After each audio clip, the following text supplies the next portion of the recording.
ही माझी गोष्ट आहे. आमच्या गावाकडे शाळेच्या भिंतींवर लिहिलेलं असायचं, मुलगी शिकली प्रगती झाली, मुलींचं शिक्षण प्रगतीचं लक्षण. हे बघूनच मला शिक्षणाची गोडी लागली. 12वी नंतर तालुक्याला BA ला ऍडमिशन घेतलं आणि माझी वाटचाल सुरू झाली. आमच्या गावातली बरीच मुलं मोठमोठ्या पदांवर होती, पण मुलींपैकी गावाबाहेर कोणी शिकायला गेलं नव्हतं आणि ही चौकट मला मोडायची होती. खरं तर माझ्या आई आप्पाची परवानगी घ्यायला मला जरा वेळच लागला. हा तर साहजिकच आहे म्हणा. एकुलती एक मुलगी गावाबाहेर शिकायला जायची म्हटल्यावर काळजी वाटणारच.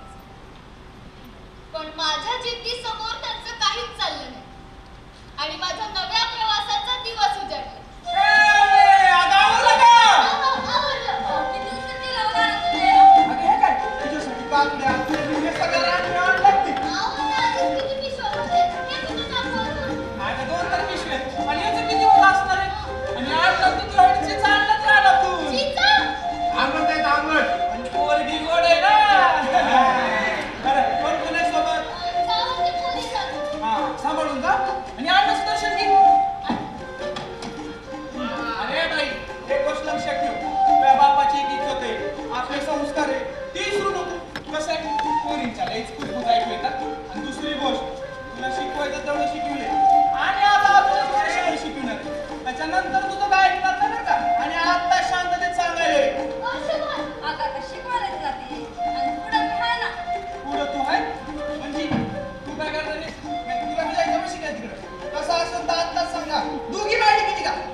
आतापर्यंत जमिनीवर राहणारी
सुप्रसिद्ध शनिवार वाडा आणि थोडं पुढे गेलं ना की दामन इतिहास माहिती तुम्हाला हा आणि किंचित पुढे गेलं की श्रीमंत दगडूशेठ हलवाई गणपतीचे मंदिर आणि त्याच्या पुढे काय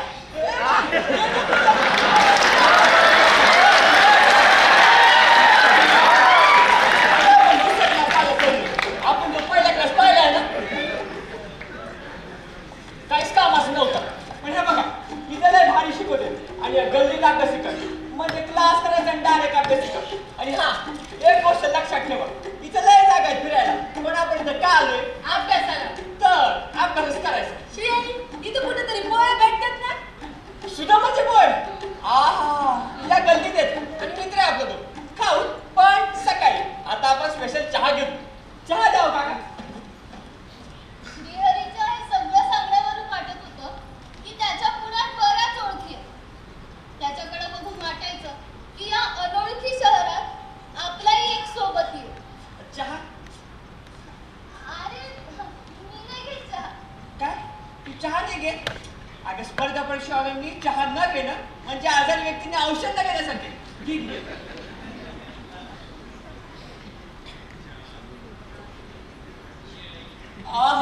अमृत काय जाणू तुला काय अडचण आहे का नाही मला माहिती हे शहर तुझ्यासाठी नवीन आहे पण हे बघ तू टेन्शन न घेऊ फक्त एक कॉल लावायचा अर्ध्या रात्री हजीर पैसे कशाचे चहा काय फुकट भेटले का? ए येणपट हे बाजूला ओ काका हे बघा या आपल्या गावातल्या पोरी आहेत. हे तू तोंड लक्षात ठेव दीदी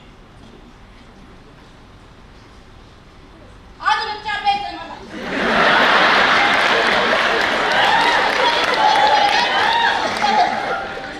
पण एक लक्षात आलं की ही जी मी स्पर्धा परीक्षा देणार होते ती काय एवढी सोपी नव्हती. आतापर्यंत 20-25 विद्यार्थ्यांमध्ये बसणारी मी आता 200 विद्यार्थ्यांच्या वर्गात बसते.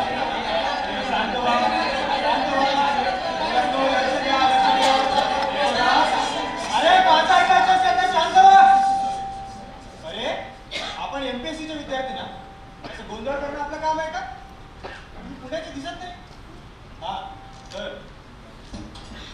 सरांच्या सांगण्यावर 1.5 लाख विद्यार्थी या परीक्षेला बसणार होते पण त्यापैकी 800च विद्यार्थी पात्र होणार होते.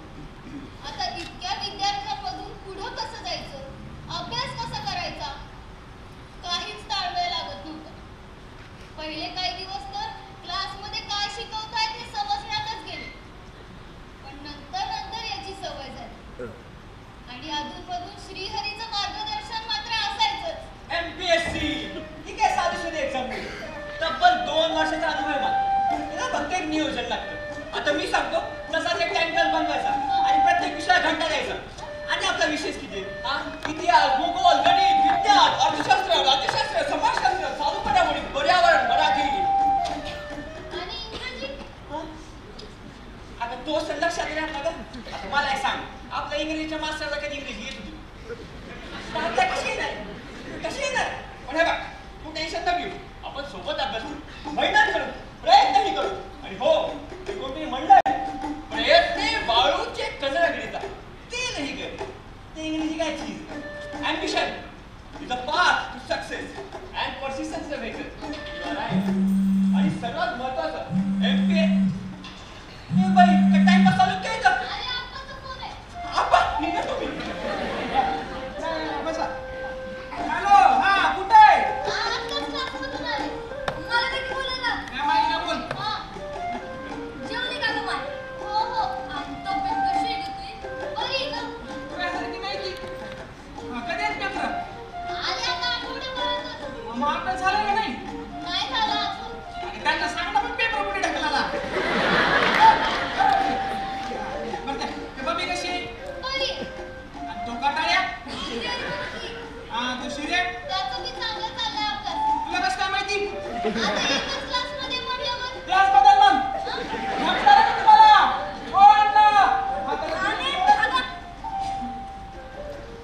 बघता बघता आमची परीक्षा झाली. त्याचा रिझल्टही लागला. त्या रिझल्टमध्ये आम्ही दोघं कुठेही नव्हतो.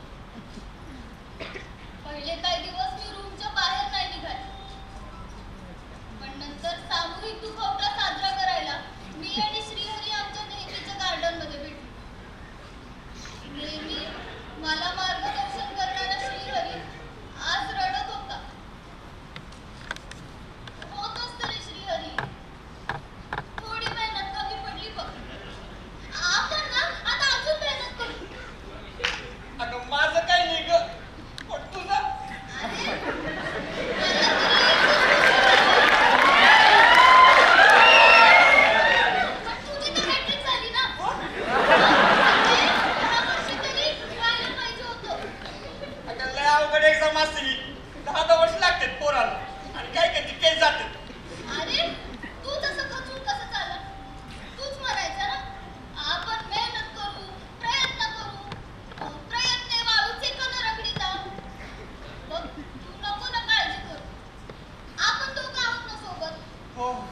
तुमच्यासारखं थोडीच आहे नुसतं बाजूत बसून मार्गदर्शन करायचं. कोणाला पण जीव द्यायची. आणि हा गावाकडे चालले कविताला पाहिजे ते यश मिळत होते, पण आमच्या अपयशालाही नजर लागली. आमचा नापास होण्याचं कारण आम्ही पुण्यात प्रेमाचे रंग उधळतो असं कोणीतरी गावात पसरवलं होतं. आणि ती दुसरी तिसरी कोणी नसून बबिताच होती.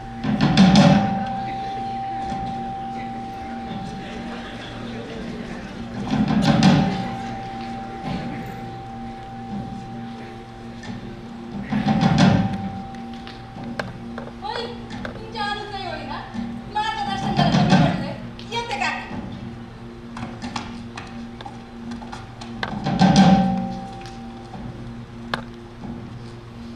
या पोराला यांना मोठा पराक्रम केला नाही यांनी. झालं का समाधान तुझं? काय सपन पाहिलं होतं आणि काय केलं? काय केलं? अहो, पहिल्यांदाच दिला ना पेपर. पेपरचं बोलत नाही मी. अहो, आता ए, आले. तुझं बस. आणि तू काय चालू आहे तुझं पुण्यात त्या ठोक्यासोबत? कोण? कोण? तो गणपतीचा पोरगा. अहो, अप्पा, आमचं तसं काहीच नाहीये. तुम्ही इतकं विश्वासानं पाठवलं ना मला तिथं. आणि मी असं करणार आहे बरं. तुमच्या पोरीवर विश्वास नाही का तुमचा? हे बघ, विश्वासाचा विषय नाही. लोक येणे नाही तिकडे बोलायला. अहो, आम्ही फक्त चांगले मित्र आहेत. मित्र मित्र बनवायला गेली होती तिकडं. एक गोष्ट लक्षात ठेव, खेड्यातल्या पोरींना मित्र नसतात. आणि तू काही त्यांचं मनावर घेऊ. चल घरात मी, चल. खेड्यातल्या पोरींना मित्र नसतो. खेड्यातल्या पोरींना मतं नसतात. खेड्यातल्या पोरींना स्वप्न नसतात. हे सतत ऐकून ऐकून मला कंटाळा आला होता. पण पर्याय नव्हता माझ्या. मला तरी ऐकावं लागलं होतं. पण पोरगं असून श्रीहरीचे फार हाल झाले होते. त्याच्या वडिलांनी त्याचा चांगलाच परिचय घेतला होता.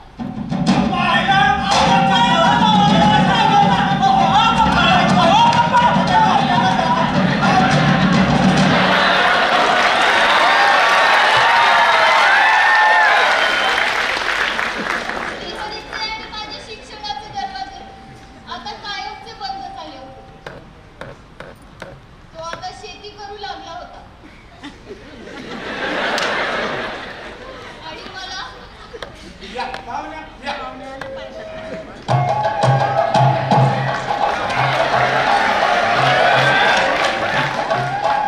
चला. ओ पाहुणे, तिकडे नाही, इकडे. ए, रस्त्यात अडवलो. चला बाजूला. चला चला. हॅलो हाय पोरगी आवडली बोला.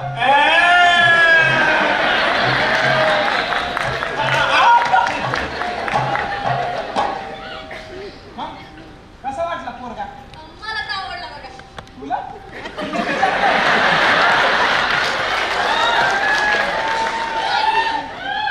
नाही नाही काय नाही. आता या पोरामध्ये काय कमी? चांगला मोठा पगार असणारा इंजिनियर आहे आणि तिकडे लांब कुठं त्या विशाखापट्टणला कामाला आहे. या पाय, मला काय माहित नाही. आणि हिला समजावून सांगायचं आपण ही पक्की करणार आहे आणि यावेळेस मी तुझं काय ऐकणार नाही. आलोच मी पाहुण्याला वाटलं. आणि आता असं कबूल करायचं तुझं.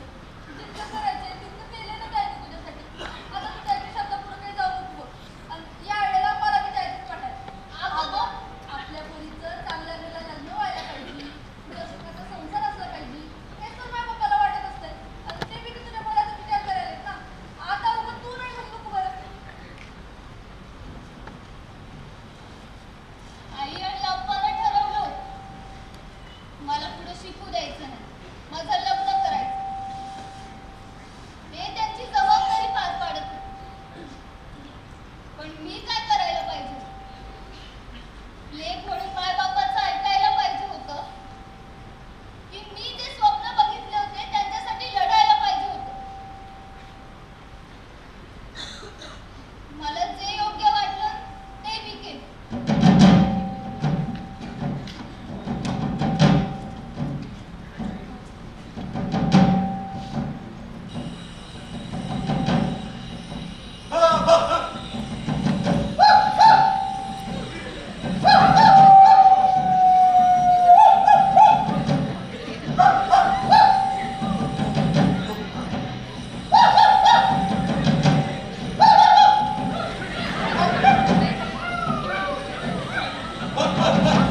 स्वप्नच वाटतंय. स्वप्नासाठी जायचंय.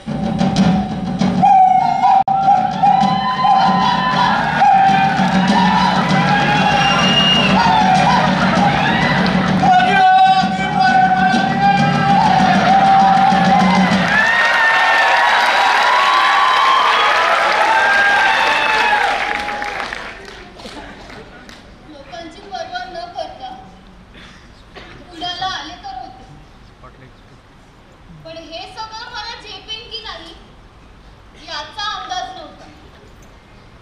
परत एकदा नव्याने सुरुवात करायची होती. अगं, नाही म्हटलं ना तुला.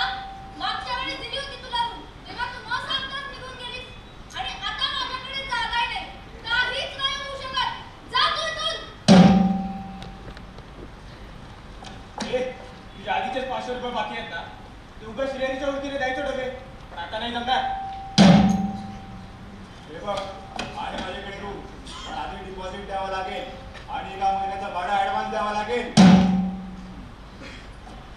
ए बया, अंदर झालंय, निघ इथून.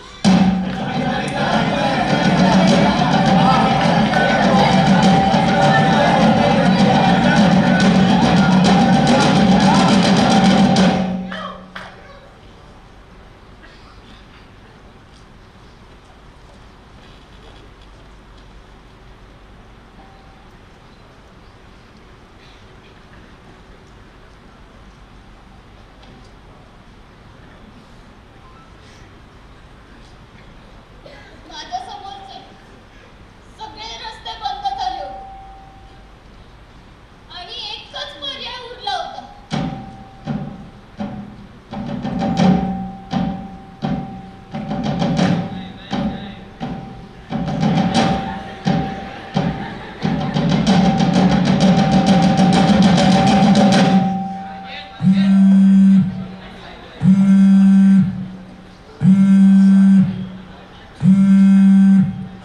हॅलो, अनिता बोलतेस का?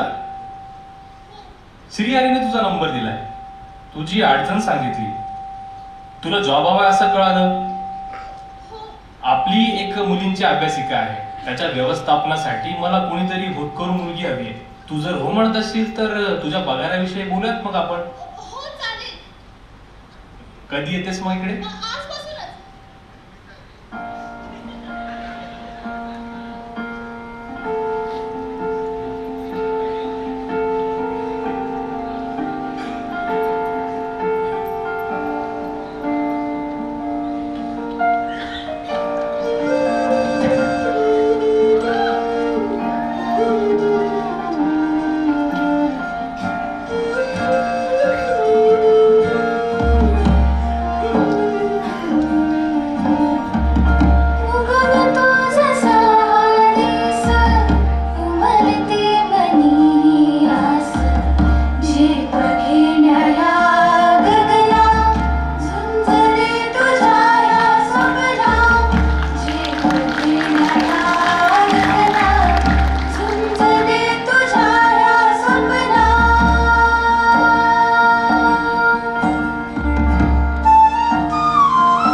मी अनिता मुक्ता मधुकर असं.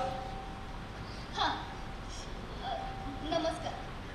मी अनिता मुक्ता मधुकर. वा वा वा वा. हे बघ, हा MPSCचा सगळ्यात महत्वाचा टप्पा आहे. कारण लय विद्यार्थी मागे येते. जर तू ही मुलाखत व्यवस्थित दिली ना तर तू जिंकलीस. आता मी काय प्रश्न विचारतो. मग सांगा अनिता मुक्ता मधुकर, तुमचा प्रवास कसा सुरू झाला? खरं तर माझा प्रवास सुरू होऊन बराच वेळ गेला होता आणि या प्रवासाचा शेवट गोड व्हावा अशी मी आतुरतेने वाट बघत होते. या मुलाखतीनंतरच माझं भविष्य ठरणार होतं.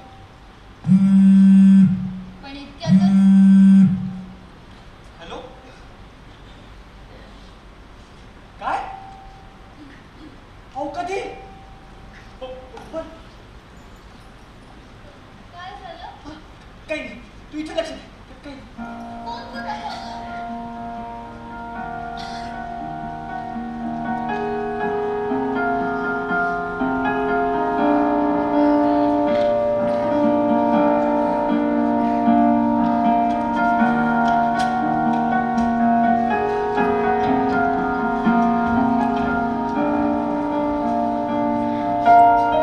काळजाच्या तुकड्याला ठेच कधी लागे, बाबाच्या मनातलं कोणभर सांगे. काळजाच्या तुकड्याला ठेच कधी लागे, बाबाच्या मनातलं कोणभर सांगे. सपान हे तुटलं, वाऱ्यावानी मिटलं, निराशाने मन आटलं. सपान हे तुटलं, वाऱ्यावानी मिटलं, निराशाने मन आटलं. तुला जर मी गाठलं देवा, तुला जर मी गाठलं, नशिबात हे काढलं देवा, तुला जर मी गाठलं, तुला जर मी गाठलं.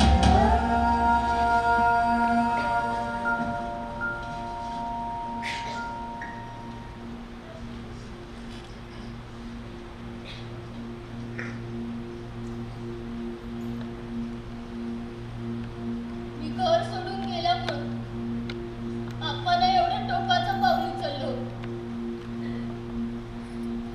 आप्पा हे असं काय करतील त्याचा मी स्वप्नातही विचार नव्हता केला. नशिबानं बाप जिवंत तरी होता. कशाला राहिलो तुझी असल्या जगण्यात तरी काय अर्थ?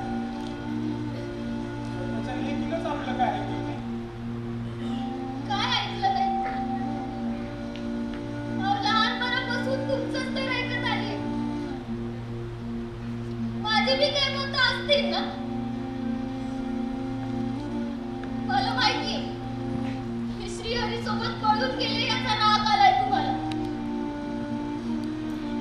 अहो पण तुम्हाला फसवून माझ्या करायला नव्हते गेले पळून. माझं करिअर बनवायला, स्वप्न पूर्ण करायला गेले होते. आता एवढा विश्वास नाही माझा तुझ्यावर. तू काय चुकीचं करणार नव्हतीस. पण पळून जाण्याआधी एकदा तरी बापाला विचारायचं, तुला काय पाठवलं नसतं काय शिकायला? आणि जबरदस्ती लग्न थोडीच लावणार होतो तुझं. पळून गेल्यावर लई बदनामी झाली. लोक काय काय बोलली त्याचं वाईट वाटलं बघ. त्या काळात साधा फोन केला नाही, त्याचाच लय त्रास झाला होता. त्याची बापाशी आवडी म्हटलं काय बापाकडे. आणि त्याच्या पोरीला आपण लहानाचं मोठं केलं, तीच आपल्याला विसरून गेली. हो, विसरून गेले होते. माझ्या मायबापाला एखादं पोरगं असतं. जे स्वप्न ते पोरात बघणार होते ते माझ्यात बघावं, म्हणून मी हे सगळं करत होते.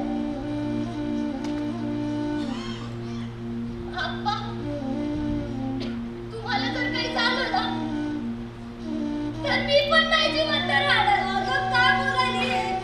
अशा काय करायच्या गोष्टी चालल्या तुमच्या? तुझ्या बापाला मला काहीतरी करून दाखवायचं होतं. त्यानंच असं केल्यावर काय होणार? पोरीच्या जन्माच्या वेळी बाप जेवढा आनंदात असतो ना तेवढा तिच्या जगण्याच्या वेळी नाही राहत. सारखा काळजीतच असतो. पोरीच्याच बाबतीत असं का म्हणून होतं बापाचं? म्हणतात ना, लेकापेक्षा लेकीवर जास्त जीव असतो बापाचा. पण जीवाबरोबरच जबाबदारीचं ओझं घेणारा बाप जेव्हा असं काही करतो तेव्हा लेकीनं कोणाकडे बघायचं?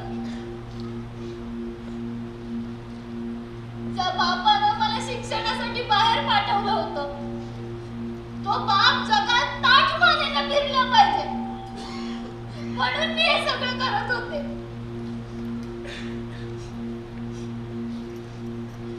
आता मी चुकले. मी मान्य करते मी चुकले. पण त्या चुकीची शिक्षा तुम्ही मला द्या, स्वतःला नका देऊ. याच्या पुढे मी तुमचं सगळं ऐकत तुमच्या शब्दाबाहेर कधीच नाही जाणार.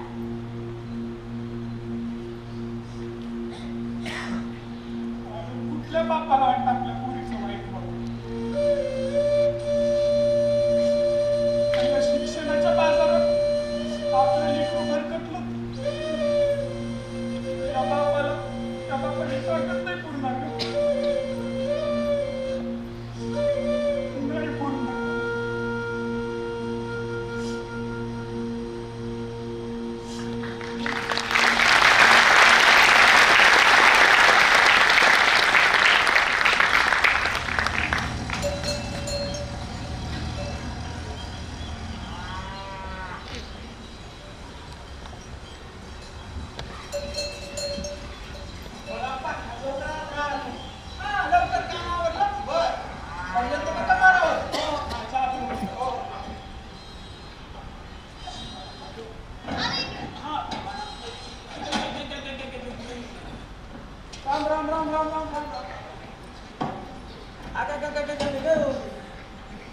कंबर गेली उचलून. लांबची का पुसलं तुझं? ऐक.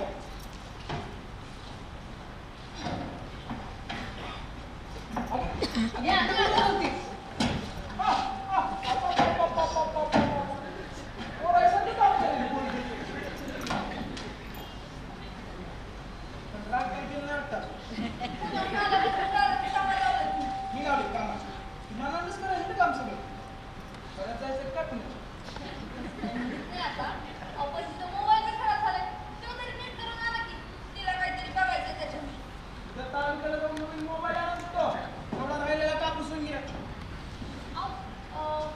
मला पण पाहिजे. मधू, काय झालं? ते कंक्याचं पोरगं. चल लवकर. चल.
आपण थोडक्यात सगळ्यांचा पात्रपरिचय घेऊयात. मी सगळ्यांना अशी विनंती करते की त्यांनी त्यांचा पात्रपरिचय द्यावा.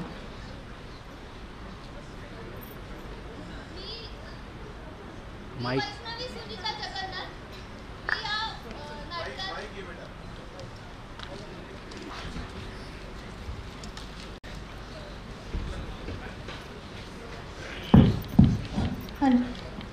नमस्कार, मी वैष्णवी सुनीता जगन्नाथ. या नाटकात मी अनुची भूमिका साकारली.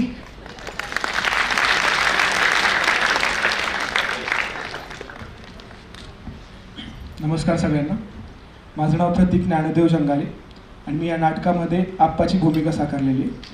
धन्यवाद. मी फायनल इयर सिव्हिलला आहे आणि ओके. मी Sharvari Sunil Dabir, final year civil. मी मुक्ता म्हणजे अनुच्या आईची भूमिका साकारली आहे. मी सुधन्वा संजय बोर्डे, मी श्रीहरीची भूमिका साकारली. नमस्कार, मी Riddhi Prashant Lakade, third year electronics and telecommunication branch. मी या नाटकाला म्युझिक दिलं. धन्यवाद. नमस्कार, मी ऋषिकेश विनय देशमुख. मी फायनल इयर सिव्हिलचा विद्यार्थी आहे. चुकलं तर माफ करा. या नाटकात मी पडद्याच्या मागे लाईट सांभाळलेत आणि ओव्हरऑल मी मॅनेजमेंटमध्ये आहे. नमस्कार, मी अश्विनी हरिभाऊ बनकर, फायनल इयर सिव्हिल आणि मी या नाटकात नेपथ्य केलं आहे.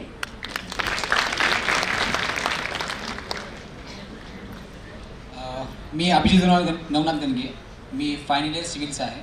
मी नाटकात नेपथ्य केलं, सेट डिझाईन वगैरे आणि जागायचं पात्र केलं. नमस्कार, मी Prathamesh Dhote, third year information and technology. मी या नाटकात ॲक्च्युली श्रीहरीच्या वडिलांची भूमिका म्हणजे जो आवाज आलेला तो मी दिलेला आणि लास्टमध्ये जे पासिंग होती टोन की ती मी घेतलेली. मी Tulshiram Tukaram Shingare, third year mechanical. मी या नाटकात अण्णाचं पात्र केलेलं. नमस्कार, मी प्रज्ञा पिंपळे. मी या नाटकात नेपथ्य सांभाळलं आहे, फायनल इयर सिव्हिल. नमस्कार, माझं नाव प्रेरणा अरुणलाल लिंबोरे. मी या नाटकात बबिता हे भूमिका साकारली आहे आणि फायनल इयर सिव्हिल. मी ऋषिकेश सुनील बनकर. मी फायनल इयर इलेक्ट्रॉनिक्समध्ये आहे आणि मी या नाटकात नेपथ्य केलं. नमस्कार, मी Vaishnavi Vijay Deshmukh from last year EMTC. मी या नाटकाचे लाईट्स ऑपरेट केलेत म्हणजेच प्रकाश योजना केली. धन्यवाद.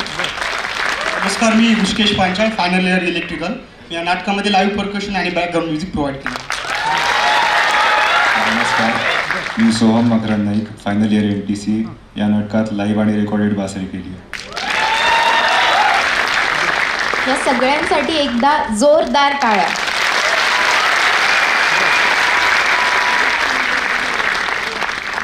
धन्यवाद. मला एक विशेष सांगावंसं वाटेल. जसं भाविशाने आधीच परिचयात सांगितलं होतं की पुरुषोत्तममध्ये फक्त ॲक्टिंग, कथा आणि दिग्दर्शन ह्याचेच मार्क असतात किंवा ह्यालाच ग्राह्य धरलं जातं. पण आपण जी दोन्ही गाणी तुम्ही ऐकली म्हणजे काळजाच्या तुकड्याला आणि उंच भरारी घे आकाशी, हे दोन्ही गाणी आपली स्वरचित गाणी आहेत.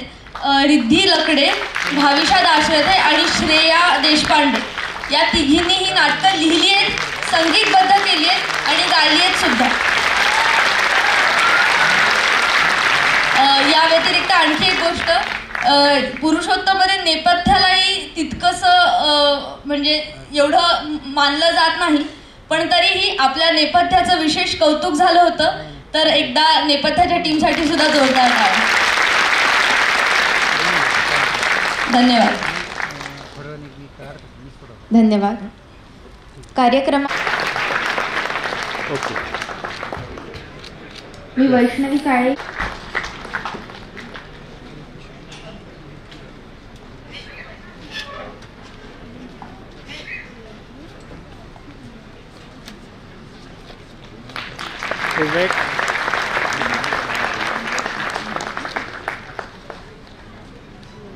आपल्याला लाभलेले स्पॉन्सर श्री त्रिलोक जबिंदास सर, यांचा सत्कार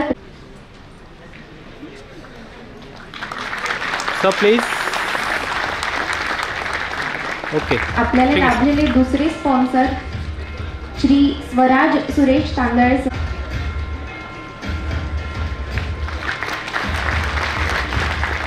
ओके सर. आपले आजचे तिसरे स्पॉन्सर श्री धनंजय आकाश सर यांचाही सत्कार उमरीकर सरांनी करावा अशी मी त्यांना विनंती